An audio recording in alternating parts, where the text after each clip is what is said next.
questions feel free to ask questions at any point in the session, leave them in the chat, and I'll try to get to them as soon as I can. And with that, I will begin.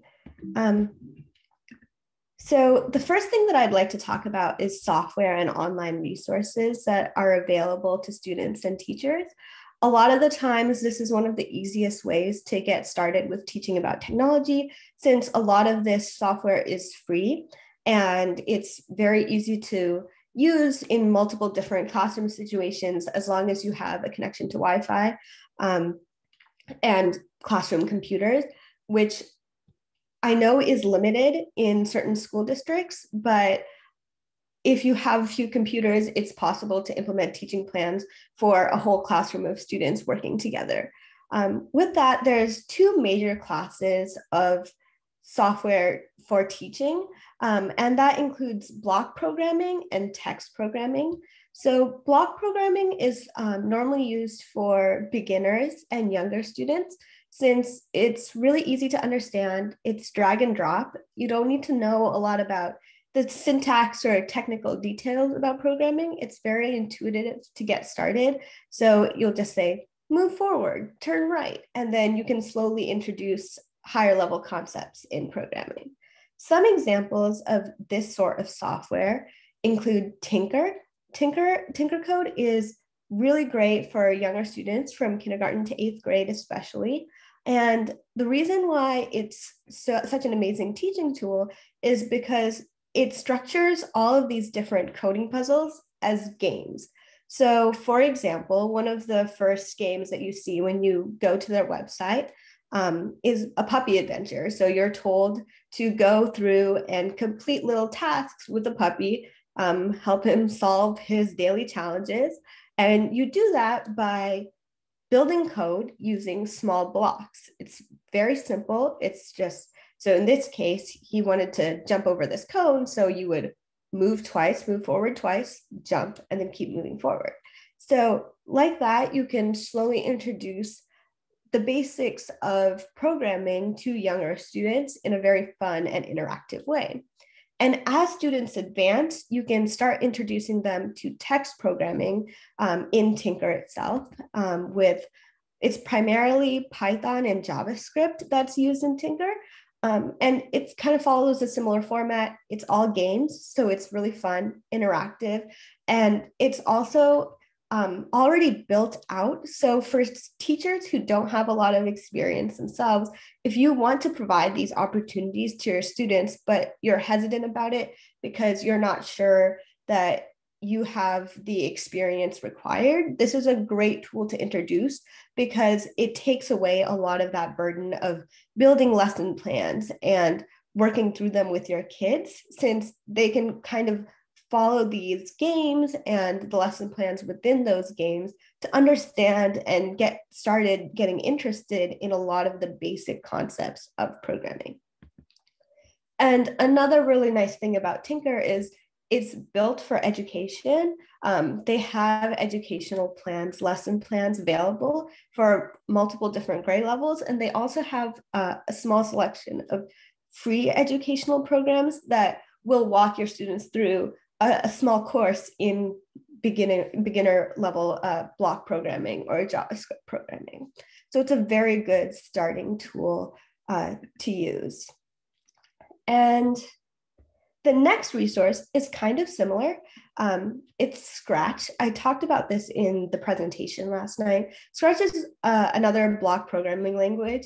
It allows you to do a bunch of different things, but it's primarily based on 2D animation and games. So this is really great for kind of bringing out creativity in kids.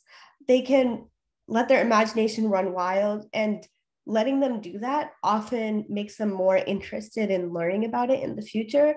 A lot of the times, some projects will include like making stories or creating mini plays or mini animated movies based on some of the things that they've been reading in class or just something that they've been interested in.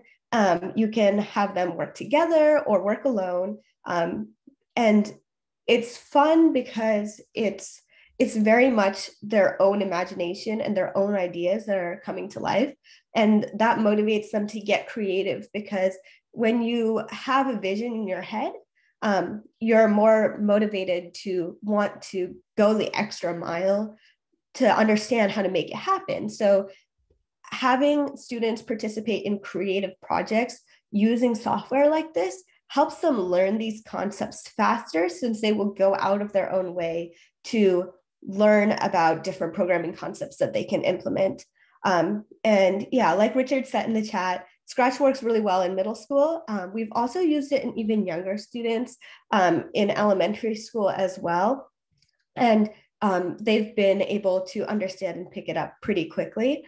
It's a great tool, and it's especially great for younger students since it's very eye-catching and fun, and there's a lot of reward for them in it. They also have a lot of widely available lesson plans, since Scratch is used in technology education very often. Yeah, the tutorials are very easy to follow. So it's a really great, again, beginner tool for students and also for teachers who may be hesitant or worried about introducing it in the classroom, because there's a lot of infrastructure supporting Scratch as an educational tool. Another one is PencilCode. This is a web interface. We'll be using it today. It's really simple, another drag and drop programming interface. And the thing about PencilCode is it allows you to draw. It's very simple. It's not super fancy, but it's really great for warm-up exercises. That's what I've used it for in the workshops that I've led. And it's another thing that's super simple to use. It contains all of the basic programming concepts that you want to teach. And because it has a very simple UI and not a lot going on, it's really great for introducing concepts in programming. Like if you're trying to teach about things like for loops or if and else loops, you can break it down into a bite-sized lesson and have them implement just one thing in PencilCode as a warm-up exercise, and then use it to teach them about that concept specifically, and then use that in a bigger project. PencilCode also, the same website, has a similar program for creating music, and I think creating smaller animations as well. So there's a little bit of freedom there for students to be able to explore and experiment, again, creatively, which I think is really important, especially when introducing younger students to technology and coding, because it helps them understand it better. And then the next tool that I'd like to talk about is Alice. This is better for older students because it's a little bit more complicated to use, but it has a similar idea behind it. It has drag and drop and also text programming, and it allows you to create 3D animations about your favorite characters and whatever you can think of. It also has a lot of lesson plans available publicly on the website. So it can be a really great way to introduce it to students, since there's already something to refer to when introducing it into the classroom. Another really great tool is Codecademy. This is not so much a software tool that you can use in your own lesson plans, but rather a set of lesson plans that are available to students. Some of their pro lessons are paid, but everyone can make a free account and access a majority of their classes. And what's really great is they have a really wide library of lessons in almost every programming language you can think of. And each one is interactive and mostly project-based. So you will learn about different coding concepts and then implement them right away. And you can also build up bigger projects from the things that you learn. So this is a great tool if you even if you aren't planning on introducing it in the classroom, as a way to share it with students if they want to learn on their own time as well, because this can be very self-led education. They provide really great lessons, and it's very easy to understand. There's a lot of growth that students can go through. It's used all the way up until college, actually, and even beyond. A lot of people who are in the workforce and looking to learn about new languages or new technologies use Codecademy as well. And it's really great because it has so many different options, and it breaks everything down into bite-sized chunks. So it's still very easy to understand, and you don't get lost along the way. So it's a really good tool if you want to teach more complex lessons and you want to have the bulk of the basics taught independently so that you can focus on leading projects or other more creative aspects of the teaching, less of the lesson plan, while having the fundamentals taught on Codecademy. Or it can also be a way to allow your students to self-teach certain coding languages. Yeah, and Richard brings up a really good point in the chat. This is a really good tool for students who may feel like they have more experience and want to move a little bit further in coding, because a lot of the times there are multiple different levels of students that come into the classroom. Some of them have no coding experience, and some of them will have previous coding experience. So the lessons in Scratch or PencilCode may feel a little too basic for them. So this is a way for them to continue expanding their skills, while you can also focus on bringing the other students in the classroom up to speed so everyone is still engaged, because having a way to accommodate for that variety of skill level can be very helpful.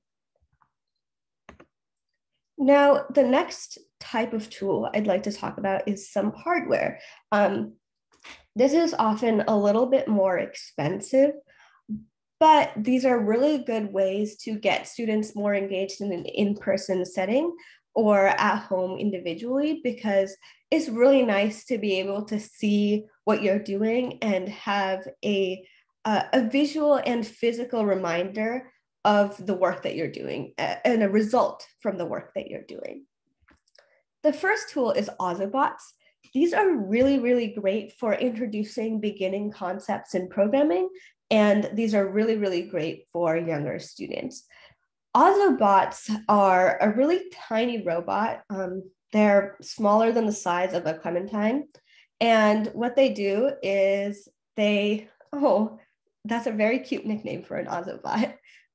Yeah, 6 years old, is really great for Ozobots. Up until even middle school is really great for Ozobots because they're so cute. They're really fun to play with. They're very engaging. Students love them. The way you work with them is by coloring. So it's another way that you can introduce creativity in STEM. And what you do is, if you can see on the board here, there's a line that has different color codes on it. And each different variation of color, each pattern signifies a different command. So each of the Ozobots, as they're following this line, they will do different things like spin in circles or turn around. And your students can program them to create different routines as they traverse a whiteboard or a giant piece of paper. And it's really fun and exciting. It's a great way to talk about different things in programming, like just sequential commands. And it's really engaging for younger students. So again, this is really great for just introducing the concepts of programming, introducing robotics. It makes it seem cool and exciting, so students want to learn more. And that motivation is really great, because with that motivation, they pick up really cool concepts on their own later on. And that's the primary goal of introducing these projects in classrooms, is to show students that this is a possibility and that this is something that they can look into that's interesting.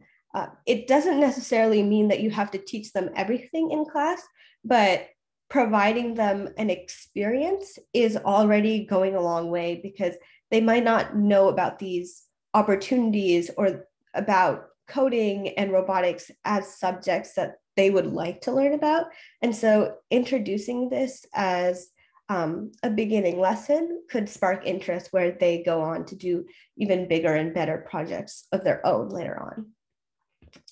Similarly, Mindstorms is another great tool. This is great for all ages. It's Legos. It's put together very similarly to other Lego kits. So it's something that's familiar to a lot of students, but it also allows you to incorporate lots of advanced coding concepts.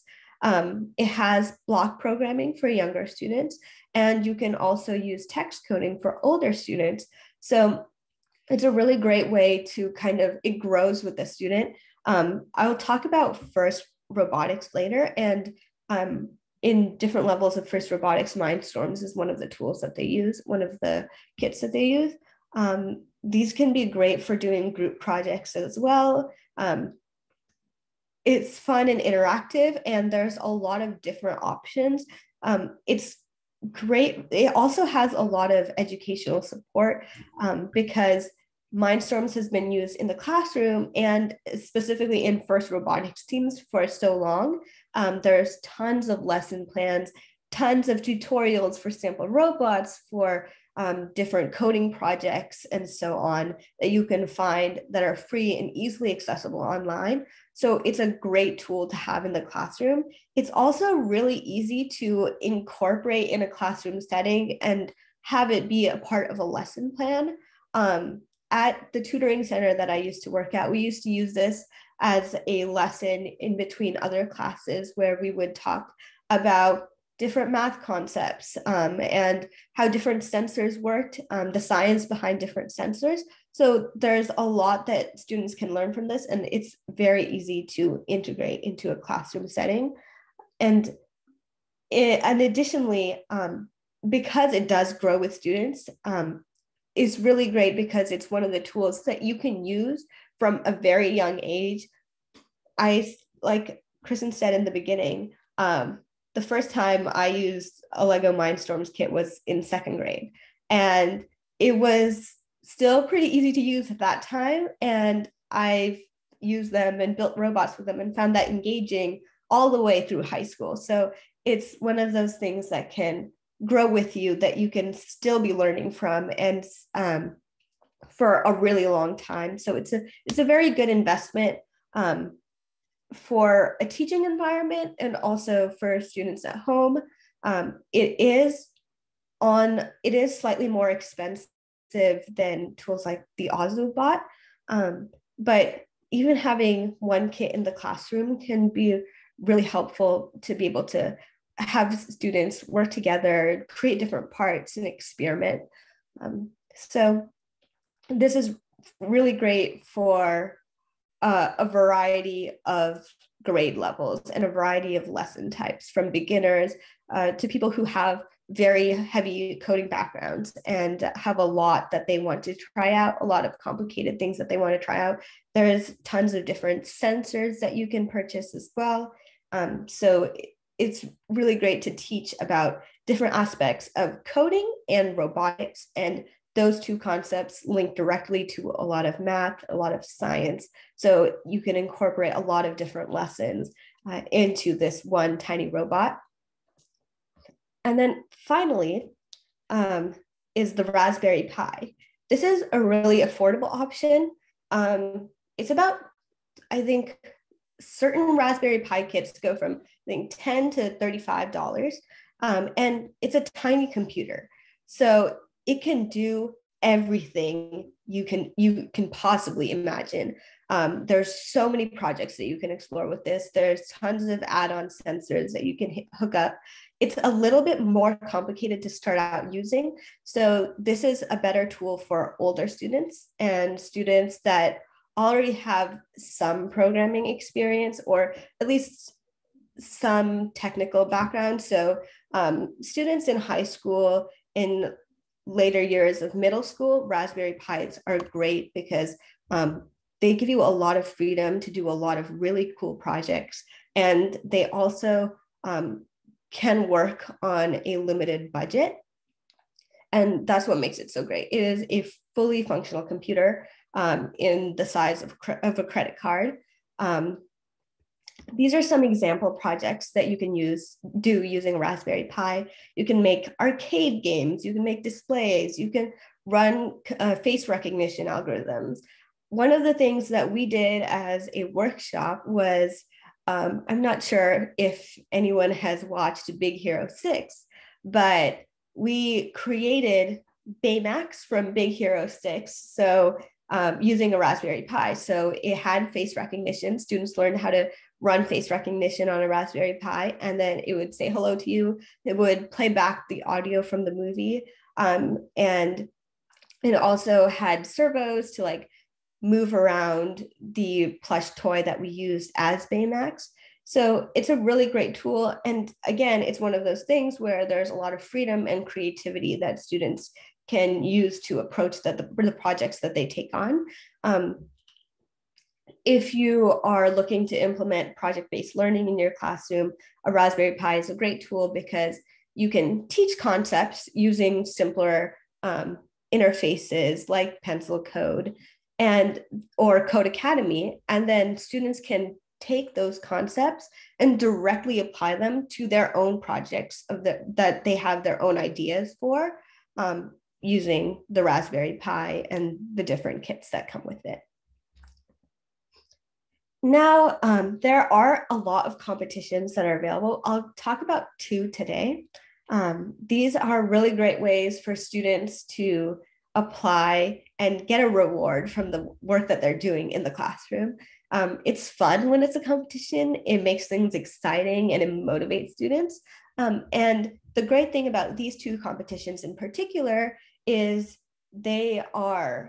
you can do them as after school activities. They can be an extracurricular activity, but they also work well integrated into the classroom. There are a lot of students that compete in these competitions that come from schools. So they come as a group from their school under their teacher. They work in teams with the guidance of their teachers, and then it's a classroom activity, and then they go and compete together. So the first is FIRST Robotics. We have some people in here that are already experts at FIRST Robotics, but for the people who may not be familiar, FIRST is a robotics program for students of all ages. And what's great about this program is it grows with the student. There's 3 different levels. There's students from kindergarten to 8th grade, and then that is FIRST Lego League. FIRST Lego League uses the Lego Mindstorms robots that I showed previously. So it's great for younger students. There's challenges that they have to complete, and it can be really easily incorporated into the classroom. FIRST Tech Challenge is for students in middle and high school. They build slightly bigger robots about the size of a small dog, and you get into more complicated engineering problems and programming problems. And then the last level in FIRST is FIRST Robotics Challenge. These are huge robots. Each year the challenge is different, but sometimes the robots can be up to 6 feet tall. And depending on the amount of resources at the school, there's different challenges that will be better fit.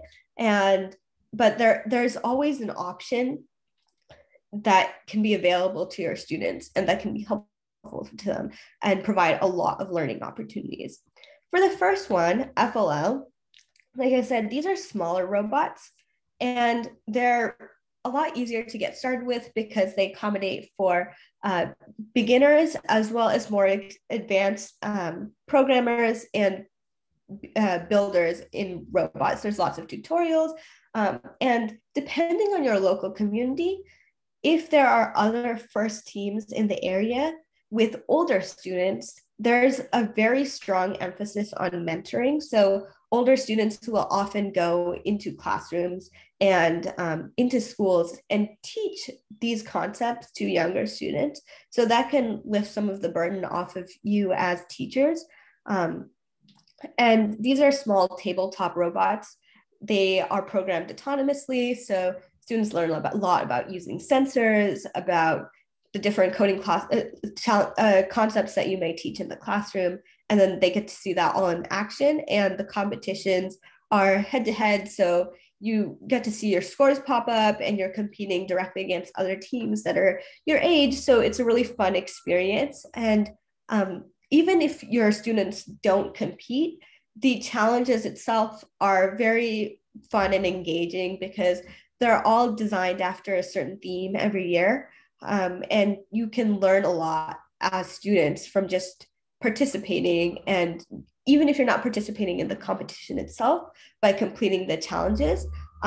So it's a great opportunity to be able to teach a lot of different concepts to students. The next level is FTC.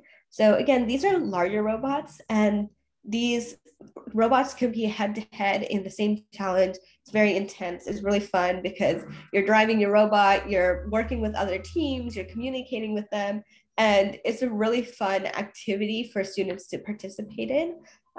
These are also allow you to teach more engineering concepts because you can write some very advanced programs. You can use a lot of different sensors. You can also start building more complicated robots, as you can see here. So you can teach students about different machining techniques, and that can be really fun. It's often an opportunity that not many students have until getting into high school or in college, learning about these opportunities. And so the earlier that students get the chance to participate in these programs, the more likely they are to be able to pursue them further. And I see a comment saying about the first robotics demos. So kind of going off of that, again, one of the main values that is taught in all of these programs is the importance of teaching and sharing your knowledge to others. So if you're interested in any of these programs, I would highly encourage you to look for teams in your area. Even if you can't provide the program in your school itself, the teams that already exist are always more than happy to come in and do demos, to talk to students, to tell them about the different things that they've learned. And that can be really inspiring in itself, just being able to see other students working on these things and knowing that's an opportunity that's available to them. It's a really important core value in FIRST Robotics. So that sharing of knowledge is highly emphasized. So taking advantage of that to be able to provide that to your students can be really great. And then the last level is FRC. This is really cool. You build giant robots, really complicated robots, and you compete on a basketball field. So it's a huge competition. In this year, the challenge that you're seeing pictured, one of the challenges was to actually scale this tower. So the robots were doing pull-ups off of this bar right here, which is really complicated. So there, as you can imagine, there is a lot of really deep understanding of technical concepts that needs to happen for these robots to work and function. And that's what makes it such a great, great learning opportunity. Now, the next competition I want to talk about is ECybermission. This is slightly different. It's a web-based STEM competition, and it's a national competition with over 30,000 participants each year.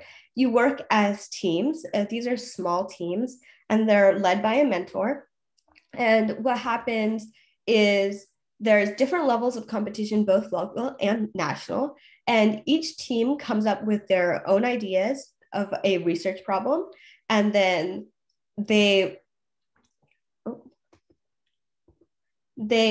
come up with their own ideas for a research problem. They look into it. They can either test the hypotheses that they have about a certain problem in the community, or they can try to design a solution for the problem that they see in the community. So it's a really great way for students to not only learn about STEM concepts that interest them, but also get engaged with the community.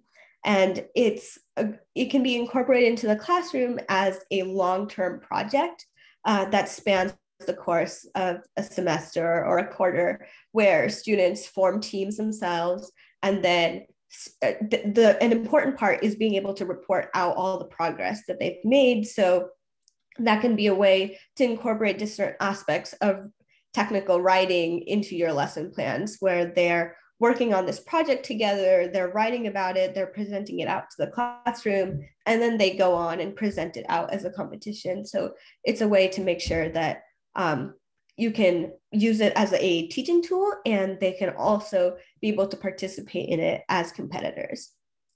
And with that, I would like to hand it over to our two guest coaches, Raven and Nixon, and have them speak to you a little bit about their experiences with coaching. They have coached for both First Robotics and ECybermission, and their teams have been very successful.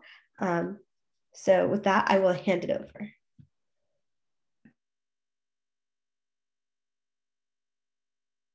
I think the audio. Hey, thank you, Anna. And thank you all for joining this session. I really appreciate taking time on a Friday morning. So as Christian mentioned, I started working with Anna when she was second grade. So we got an NXT, that the Mindstorm, what we talk about, that NXT, and that what we built a lawnmower. So that's our first experience. And when I started working with Anna, I thought, okay, when I'm doing for my daughter, why don't I do it for everyone in the school? Why can't I do more? So then I approached the school principal. I said, hey, I wanted to do something more to the students. And she was very grateful. She said, yes, Nixon, please proceed. So we started 3 clubs. One is a math club, and one is a chess club, and one is a robotics club. So we're running 3 clubs simultaneously in the school, every evening, alternate. And we started exploring what are the competitions we have. So then we started engaging into chess competitions. We started engaging into math competitions, and then started engaging to robotics competitions, what Anna mentioned in this. And then when we saturated with this competition, we wanted to give more challenging. That's where we came to know about US Army's Education Outreach Program, AEOP. So they're collaborating with the National Science Teachers Association, NSTA. So they have provided ECybermission. So ECybermission is a group of 3 to 4 students, and it's like a mission folder. We need to complete a mission folder. So this is a very good competition. It's a great competition for schools, the way AEOP provides grants. So schools who are underserved or underrepresented, they can get, or Title I schools, they can also get additional grant.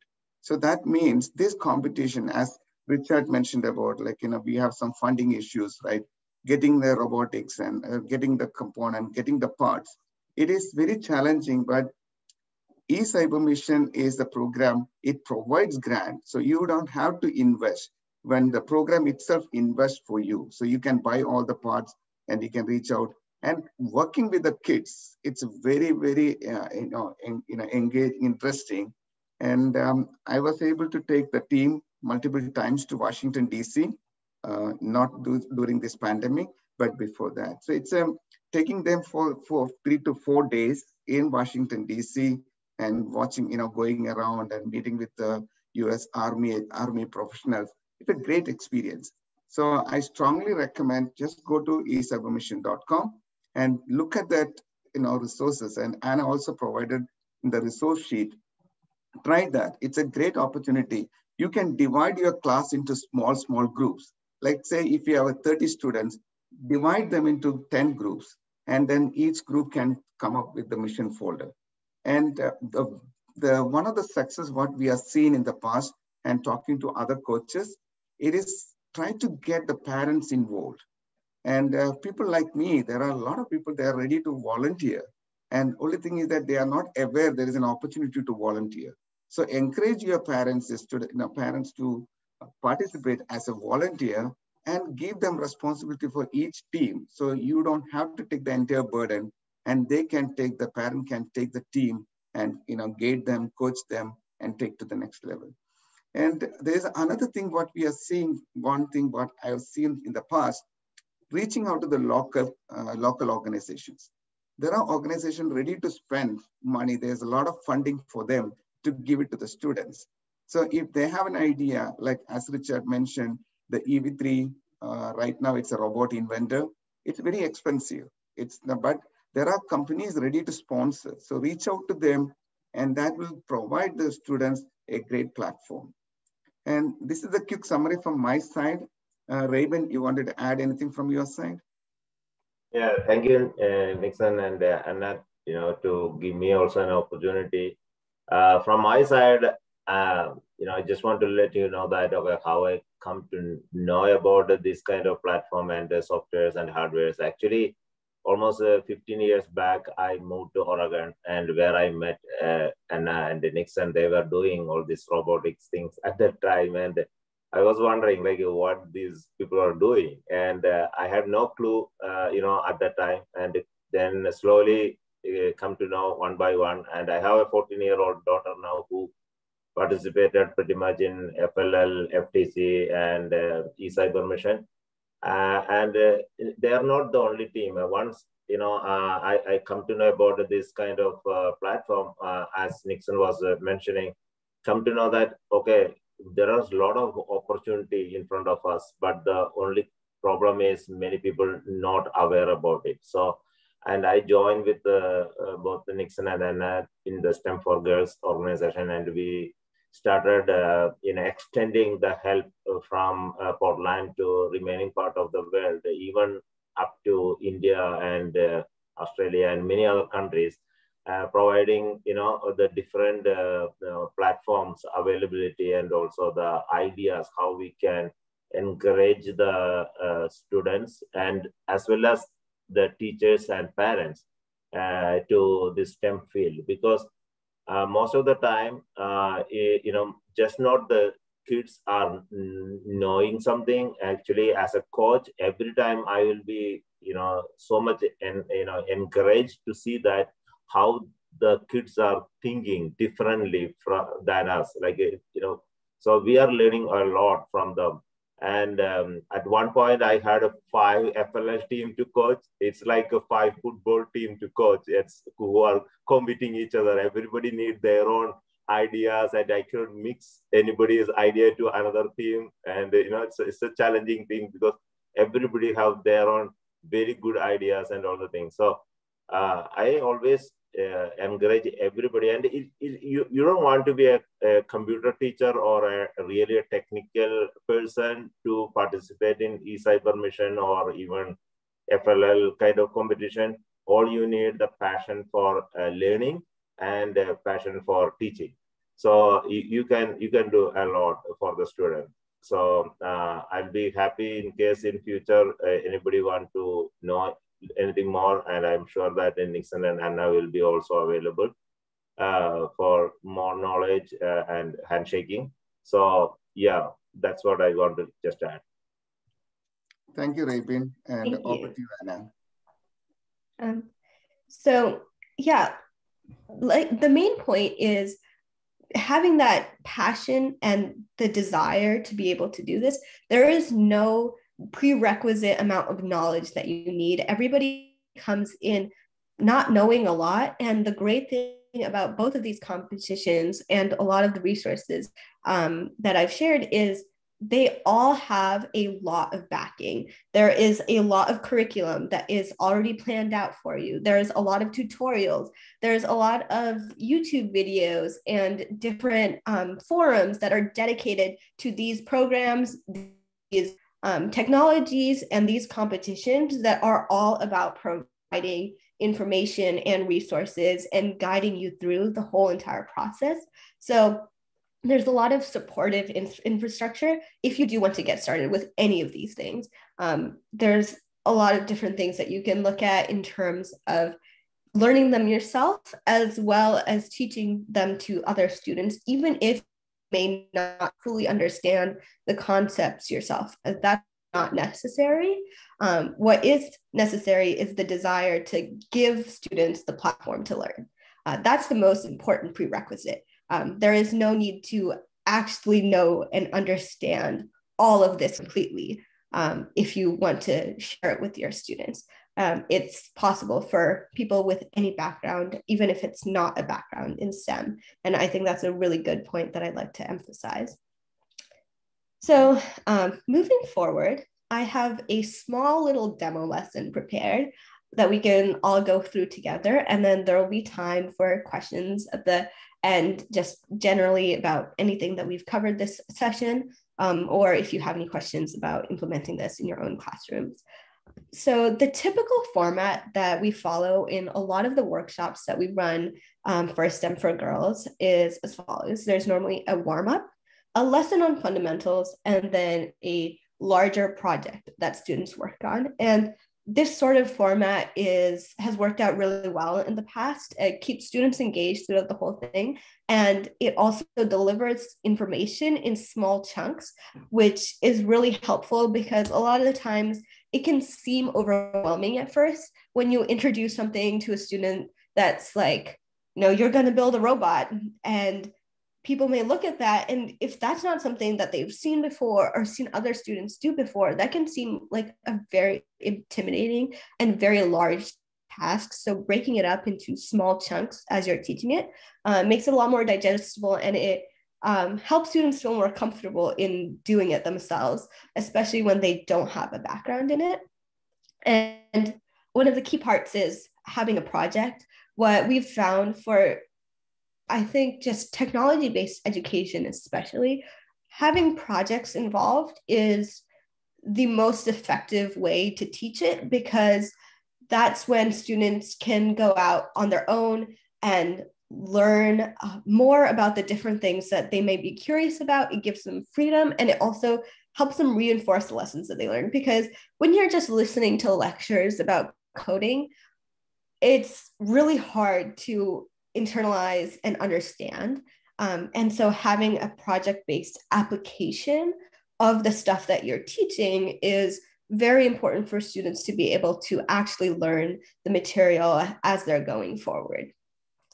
So we begin with a small warm-up exercise, and then we use that warm-up exercise to communicate a different concept in coding. And then afterwards, there's normally a bigger project that goes across depending on the amount of time that we have. So if we're doing a workshop that's running a week or multiple weeks, we'll have one big long-term project that students are working towards. If it's a session that is running for one day, it'll be the same thing, except it'll be a smaller project that can be completed in the one day that we have.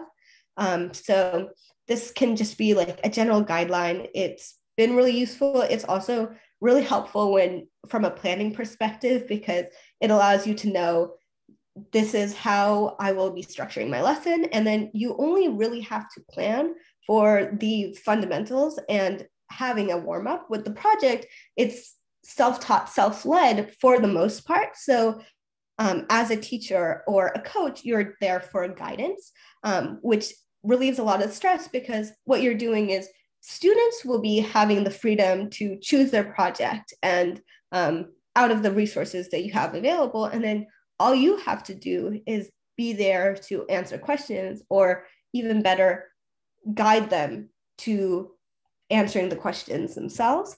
And that makes it better for all the parties involved, in my personal opinion.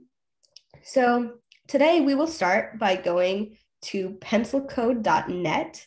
I will drop the link in the chat. It's pencilcode.net.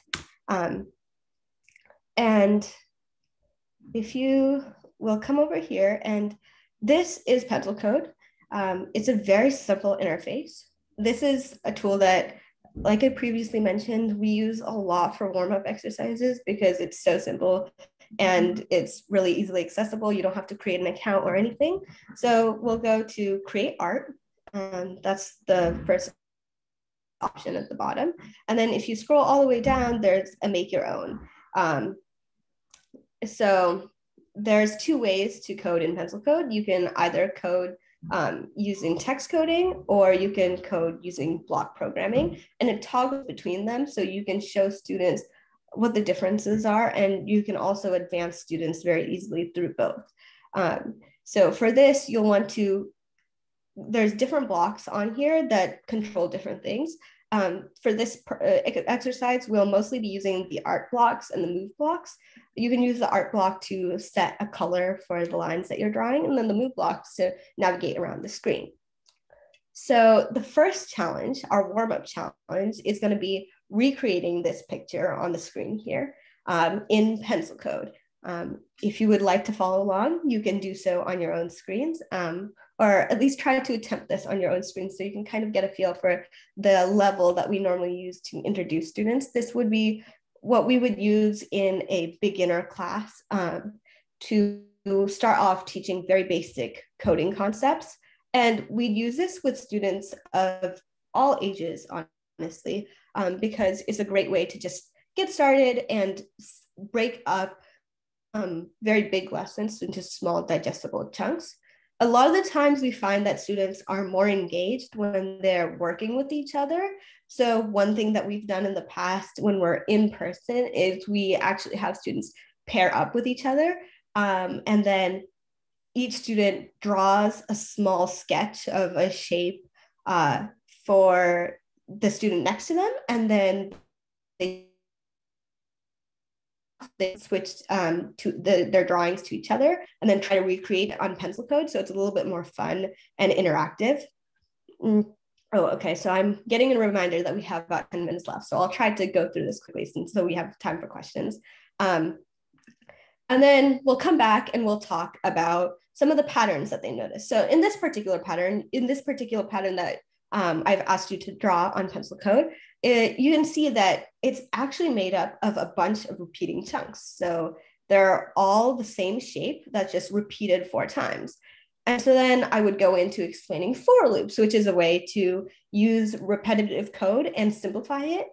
So you can take that previous program and stick in a for loop and run the same chunk of code 4 different times. So it's a lot more faster and more efficient. So then we would talk about for loops and go into a project where, if this is a 1-day class, we would be creating a project that's focused on for loops. So we would ask students to create another drawing that includes for loops and multiple shapes. If we are working on a more long-term project, that would just be a small lesson. And then students could go and take that knowledge in any way they want to use it later on in their project. So they don't necessarily have to implement it right now, but it's something that they can know and keep in mind for later when they're working on something on, say, their Raspberry Pi or on their Lego Mindstorms kit. And then they can know that, oh, I don't have to rewrite this same piece of code 6 times. I can use a for loop. And that's a way to reinforce that learning from the small bite-sized lesson that we present at the very beginning. Okay, so now for the sake of time, I'll open it up to questions and answers. So if you would like to put your questions in the chat or unmute and ask a question yourself, either way is perfectly fine. You can direct your questions towards me or Nixon and Raven, and we are happy to answer any questions that you may have.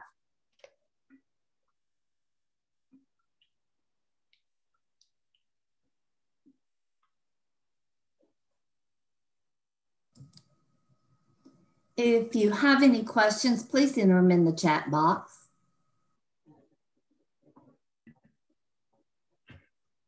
Any questions about taking this back to your classrooms or any challenges that you might foresee? We'd be happy to help with any of these things. You can also unmute and ask your question if you'd like. And as a reminder, these slides, as well as a separate resource sheet, are available to everyone in the session description. So you can go there. And there've also, Kristen has been super nice and been putting in the chat regularly. So you can just scroll up and access them there as well. And they have links to not only the resources that I've talked about today, but also some tutorials and lesson plans for those resources as well.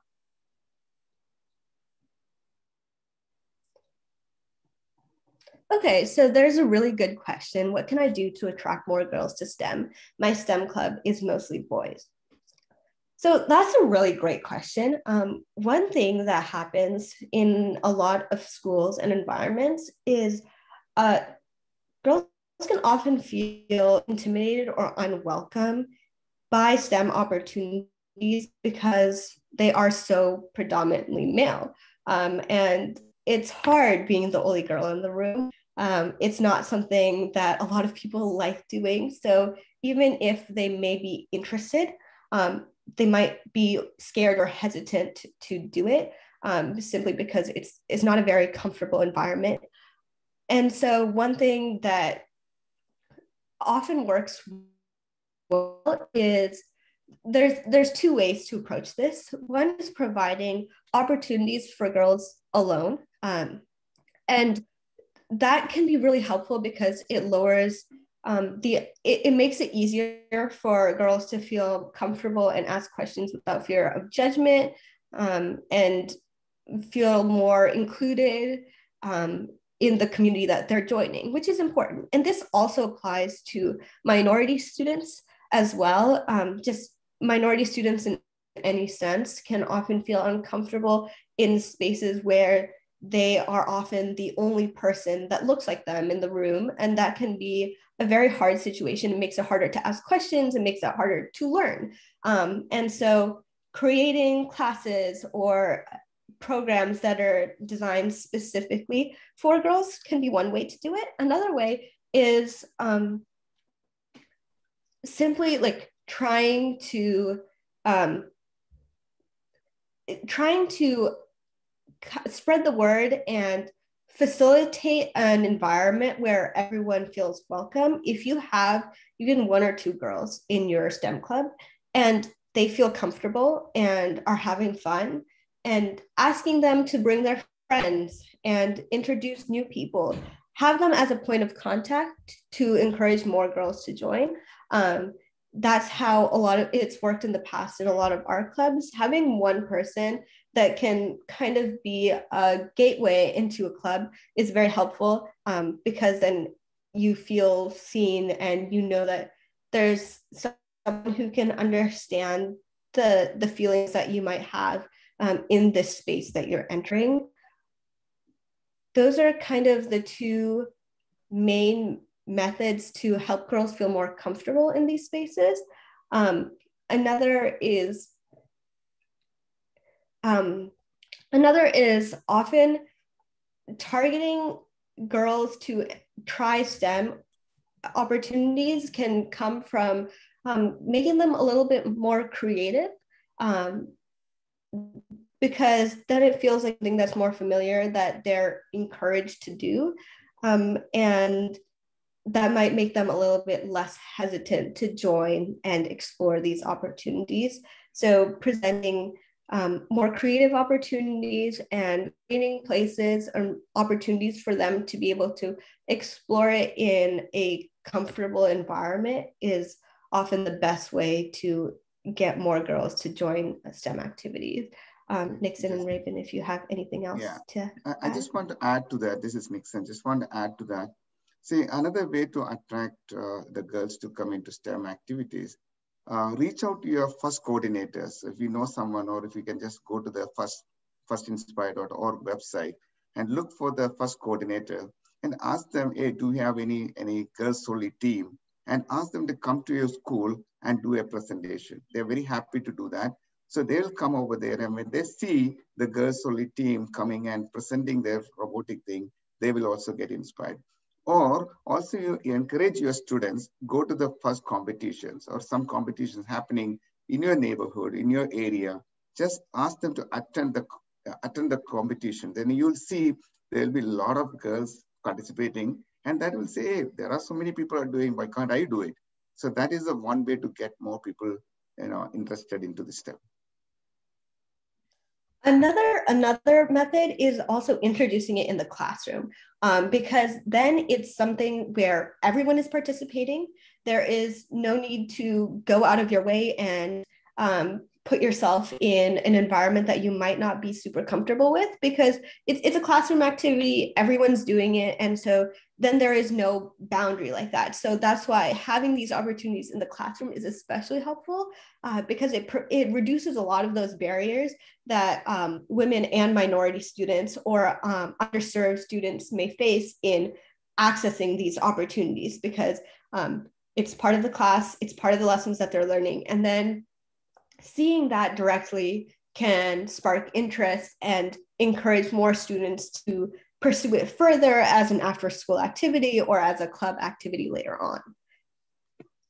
Yeah, just one thing I like to add is like Nixon told, like if it is possible, yeah, bring the team to your area, your school or somewhere, you know, to see them really face to face, to you know, encourage the kids. But at the same time, you know, most of the kids always love to go to YouTube or any other, you know, web thing to watch at least, you know. Yeah, so you know, you can just look at, okay, there is thousands of videos showing that the girls and not just girls only team, but girls and boys mixed teams and every kind of different teams, different age, different kids team are getting participated in this you know, this kind of competition. So even if you share a couple of videos, you know, that will give them some idea. If you are not able to get a team directly to come to your school, at least show them some videos and, you know, show and give some names who are, you know, very good in the STEM area from the girls and women's areas. So including the, you know, the girls who are like in the national level or world level championship, you know, there are thousands of people out there now as an examples and role models.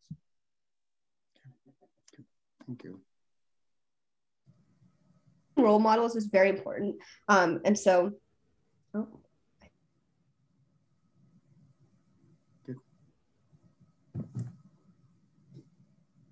Did Anna freeze up? I think she may have. I think so too.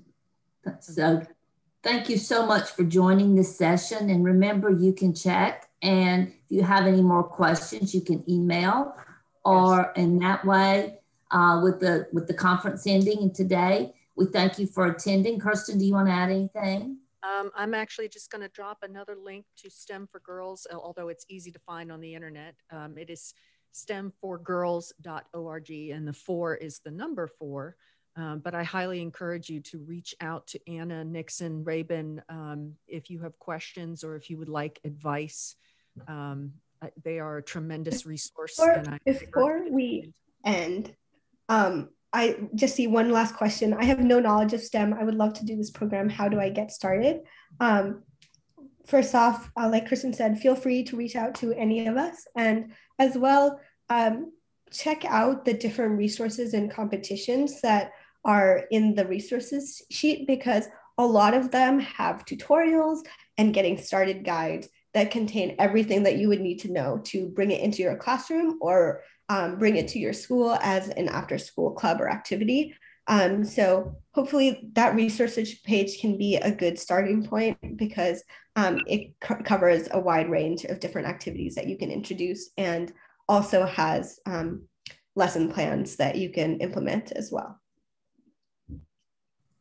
Thank you, everybody. Thank you. And we'll end the webinar at this time. Thank you, Anna. Thank you all. Thank you for joining.